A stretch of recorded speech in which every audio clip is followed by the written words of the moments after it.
welcome to the National Critics' Choice Online News, and today we have Dr.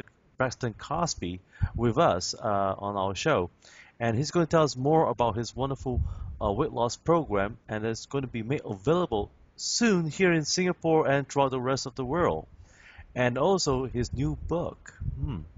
Dr. Cosby, welcome. Thank you so much for having me, Robin. It's an honor. You're most welcome. Dr. Cosby, can you tell us more about this wonderful new book that you have come up with, and what's the inspiration behind it? Yeah, well, the new book is going to be called Fat Free for Life. It encompasses 13 principles that will lead you to weight loss and ultimate health. And, the lovely people over at Charisma House have really partnered with me to make a fantastic book, something that I think is going to really encourage and inspire people to finally take the right steps and apply the right principles in order to be the best they can be, obtain the wellness that they've always wanted, and to really be happy with themselves, both inside and out. Amazing. You mentioned earlier, I know we've spoken before about the weight loss program that's kind of fueling the book and the creation of the book, and it's called the Eat Less, Move More campaign. I have a lot of clients, being a physical therapist, a personal trainer, and a sports nutritionist. I work with a lot of clients with boot camps, and really the battle over weight loss and maintaining weight loss once they've actually accomplished that goal is really a very tough thing to do. And I think a lot of issues that people have with that is that they've made it more difficult than it needs to be. They've overthought it. They've done too many things. There's a zillion programs out there. Finding the one that's the best for you, that's going to allow you to lose weight and really cater to your own personal needs has been the struggle. So I came up with Eat Less, Move More, because it's just basic principles of eating less food and being more active. Along with that, I also have some things that I suggest that people do, or recommendations about foods to avoid, and those foods that they probably should eat more of in order to ramp up their metabolism. So the great thing about this campaign is that it's easy to do, it's manageable, and the one thing that people have who have in common with gaining weight is that they like to eat. And this program does not necessarily restrict you in that manner and take everything away. You are allowed to eat, but it's really about volume and portion control and being a lot more active than what you normally are. Amazing. Now, about this wonderful weight loss program, many of my audience have this question: how much can one person eat, and is there a myth behind the truth of just eating only as much as a fist, the size of our fist? Right. Well, there's a lot of truth to that, and really your stomach is supposed to be about the size of your fist. But the issue is that people over time start to eat more than what their stomach can tolerate. And the stomach is actually made of striated muscle, which means this muscle can stretch. These fibers are allowed to stretch. And the body starts to conform to the amount of volume that you put in your stomach on a daily basis. The process of feeling full, your satiety, is run by a couple of mechanisms, but one of the main ones is the stretch receptors in your stomach. Your stomach feels stretched. It sends a signal to the brain to say, hey, that's enough food. We've stretched out. The problem is it is time dependent. So by the time your stomach starts to say we've eaten too much, most likely there's still food coming down. And you're going to even be stressed out even more than that after you've already eaten.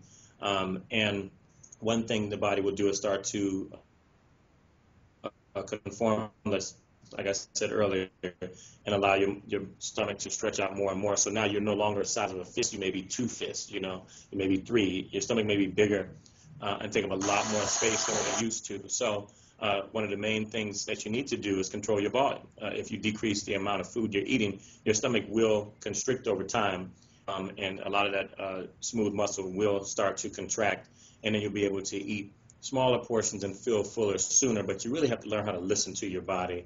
I know for me, I get certain cues where I eat a certain food, I realize how I feel. I start to say, I feel sluggish, or I feel more energetic,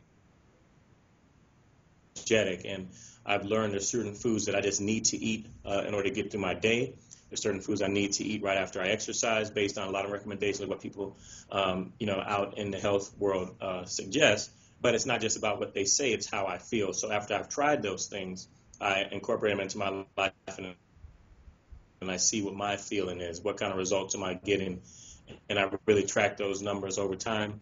And I just learned how to listen. Some days I just feel like my body will say, I just want to eat meat, and I know what that feels like, and that craving that I have, I just eat meat. Or I need meat and vegetables. Maybe I don't need carbs. Maybe I need carbs. So I just kind of learn what that feels like over time, and now I'm in control of my health. Mhm. Amazing. And speaking about control, having a control in with our health and yours as well. How long does it take for one to actually get themselves, disciplined?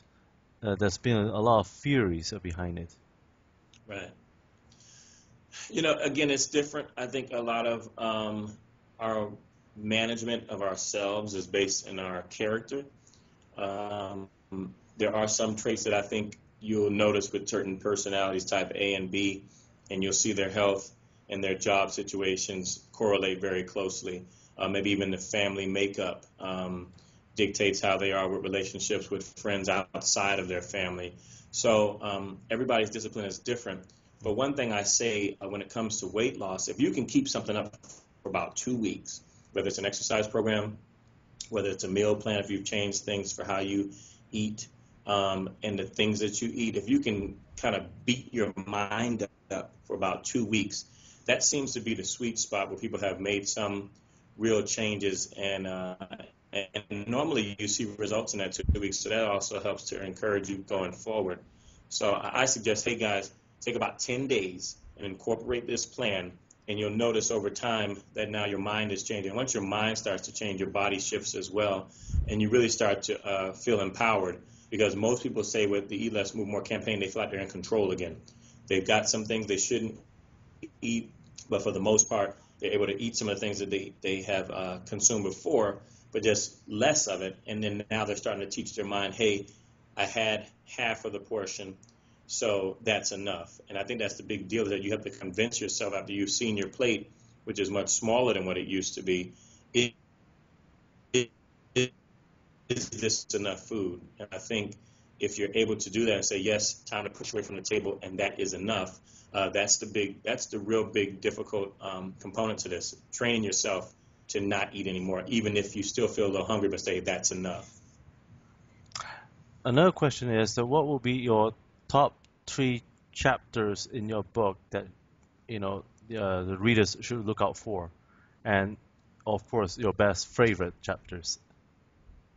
Yeah.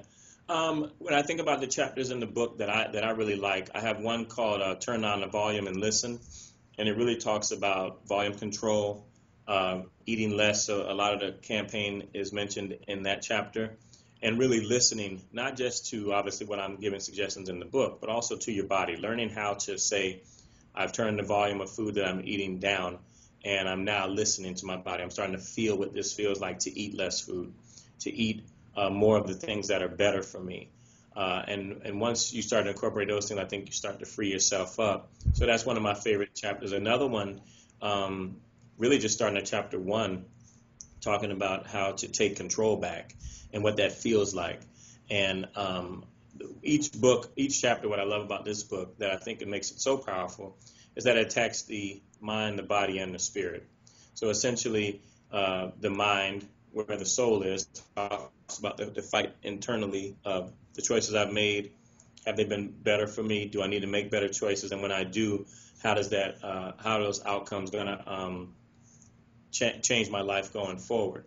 The spirit, so I put in biblical principles of what applies to what that chapter is about. I take scripture directly from the Bible and talk about how God feels about that based on the scripture's teachings. Mm-hmm. And then the body, really, I put in the scientific foundation behind that principle and how those things are applied. And if you do that, what kind of results can you expect? So each chapter is tiered that way. It's the three-headed monster in each chapter. And also, of course, with it being a Cosby book, I'm sure people expect it to be somewhat funny. So, and I'm a decent funny guy, not as talented as my uncle, but I have Cosby's Corner, and it gives people a chance to kind of laugh at themselves a little bit and laugh at some of the things that I poke fun of in those chapters, so that everybody can kind of, you get all the serious stuff, then you laugh a little bit and you go back into it again. And because the chapters are 3-tiered, there's a lot of information, and I really feel like people can always go back. It's one of these books that you can read over and over again and say, hey, where was I with this principle? Why is this going to make a change in my life? And how is that going to do? Another another chapter that I have in there that really talks about the socioeconomical status of how that dictates what we eat. People from underprivileged communities, Hmm. and how we've been taught to clean our plate. That was my big thing. Finish your plate, and I still do that to this day. So the issue was, if they gave me a lot of food, I still tried to finish my plate because I was told to do that. But now I basically make sure that my plate is smaller so I can still finish my plate, because nobody wants to waste food. But I'm only consuming about half of what I used to, at least to what I used to feel comfortable eating. So that just talks about how culturally, how our culture really dictates what we eat, and what kind of foods we're eating, and what people feel is a norm. So that chapter as well, and the title of it slips my mind right now. But those 3 chapters, I think, are really, really strong chapters out of those 13 principles. I think people are going to be Hmm. able to pick up the book and really kind of push forward in their march towards having ultimate health. Another thing I do love is that at the end, we added in a section. It's like the rapid fire questions. If I was opening this book up, where would I find information on this? Where would I get encouragement here? And it actually offers up the chapters. If you're looking for a focus on eating, obviously volume, we talk about those chapters in there. If we talk about encouragement, I have questions that people ask me, hey, I'm trying to get sexy again after marriage or after 40, what should I do? And I talk about those chapters right there. So it kind of points you and directs you in the chapters that you should get immediately into to start addressing some of those needs. Amazing. And speaking about needs, what kind of needs do you see today? And how would your program able to benefit a lot of people around the world?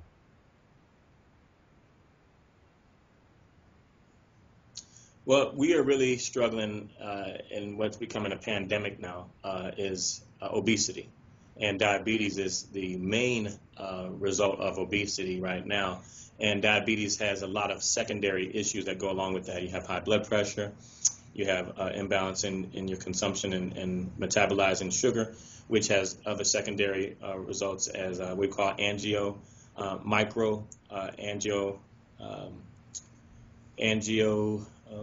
word microangiopathies and macroangiopathies, which is attacks the small vessels of the blood of the body, like the eyes and even some of the sensory nerves at your fingertips. And then the macro, the larger vessels like the abdominal aorta and coronary arteries. So these things start to break down over time when you're not able to metabolize glucose in the way you should, when you have insulin issues with diabetes. So this pandemic is really becoming big, and I think even researchers say by year 2030, we should be somewhere in the realm of about 60 to 80% of the population is going to be considered either obese or overweight, and that's huge. Now, for a lot of pharmaceutical companies and maybe the fitness world may want something like that, because that's obviously going to run their business. But to me, I see it's going to cost so much more money once people have diabetes, the wound care that comes along with that, managing things such as incontinence issues and bowel and blindness, all those secondary effects of being a diabetic, and those things that I work with these folks on a daily basis, and it's really awful to see some of the results that come out of that when people have just not done a good job at managing their health over time. And a lot of it does come from eating. I have people who say, well, I can't really exercise anymore because I've got arthritis, I've got these issues. But I say that nothing should be able to stop you from managing your eating, though. That's the one thing you have total control over. I get that you can't get up and maybe get on a treadmill and walk and do the exercises that are necessary to help you lose weight, but you can manage how much food you are putting in your body. That's something that nobody is dictating or has control over you. So I think this book is going to talk about that. If I speak just briefly about the Eat Less, Move More campaign, it's essentially taking your plate that you normally eat and you take it and you cut it in half. And that's the food that you eat right then. Do not advocate throwing away food. Obviously, I think you should just take it, wrap it up, put it in a refrigerator, and maybe have leftovers for tomorrow. The Move More component is basically trying to track how much exercise you normally do, and at least double that. So if you take a pedometer and you wear a pedometer, it tells you how many steps you take every day. If you take 1,000, try to crank it up to 2,000. If you walk a mile, try to start running 2 miles. If you're exercising in a fitness class or something like that and you burn 600 calories, aim for 1,200. It's not an exact science, but it's going to put you on the right road as far as your mental capacity, because you're going to be like, hey, I no longer have to eat as much food as I used to. And you have to be honest. There's an honor code here, because you know that if you normally eat a certain amount of food, don't go and try to double it now so you can get back and say, well, I'm eating less. Eat what you normally eat. Be honest with yourself and really take some accountability for your health, because you're the only one who can really drive that. And then when it comes down to exercise, find a way to track it, whether it's calories, pedometer, whatever you're going to do, even time. If you work out for 30 minutes, work out for 60 minutes. Now, you're in control of all of that with the Eat Less, Move More campaign. And this book is going to help you to stay on that road, because you're going to apply these principles that I've come up with that I really think are going to free you from battling the cyclic loss of weight. Because what happens is people lose weight, they fall off the wagon, and they usually double what they lost. So if you do this over time and you yo-yo, I tell people, think about weight loss like this. Try to take small portions and lose weight over time. It's much safer, because if you gain 2 pounds a month over a year, you've gained 24 pounds. You do that in 5 years, you've gained over 100 pounds, 100 plus pounds, really. And now you're really probably going to have the secondary effects that I talked about earlier from being obese. So the same thing applies. If you can do 2 to 3 pounds a month, that's very safe weight loss. It's manageable. It's sensible. And say you lose 3 pounds a month, you can lose up to 36 pounds in that 1 year. And you may not think that's significant, because I know everybody wants to lose like 100 pounds, 50. But imagine you've lost 36 when you probably could have gained 24. So you're about a 50-pound swing, where you are no longer a slave to your own eating, but you're also liberating yourself. Amazing. What would be the 3 key advice for someone who's going to start this program, and how can they find out more information? Do you have a website? Yes, absolutely. If they're really interested in the Eat Less, Move More campaign, the best thing they could do is log on to my website. I have a tab there that talks about the Eat Less, Move More campaign. I have testimonial videos from people who have incorporated that with some of our boot camps down here in Atlanta. I also have just some basic statistics and literature on the fundamentals of the program. They can go to my website, which is www.braxtoncosby.com. Very simple. And then they'll have an opportunity to read up on all the things that I have going on from my company, Cosby Media Production, all the way down to the program itself. And then when the health book is coming out, there's a link that will take you so you can actually pre-order the book as well. It'll be January 6th of 2016. Well, once again, thank you for joining us here at the Natural Greatest Choice, Dr. Cosby Braxton, and it's been a real honor to have you. And last but not least, a lot of people are just wondering, is comedy is part of your genes? Yeah, I would say so. Most people who know me, my really, really good friends, say I'm pretty funny. And it's clean comedy. I don't do a lot of cursing and things like that. But just I enjoy life. I get a high out of just enjoying relationships and dealing with folks and just kind of going through the journey. My pastor says that the joy is in the journey, and I've actually found that in everything we're going through, just keeping the faith that God is with us and constantly inspiring us and encouraging us to get through the next challenge.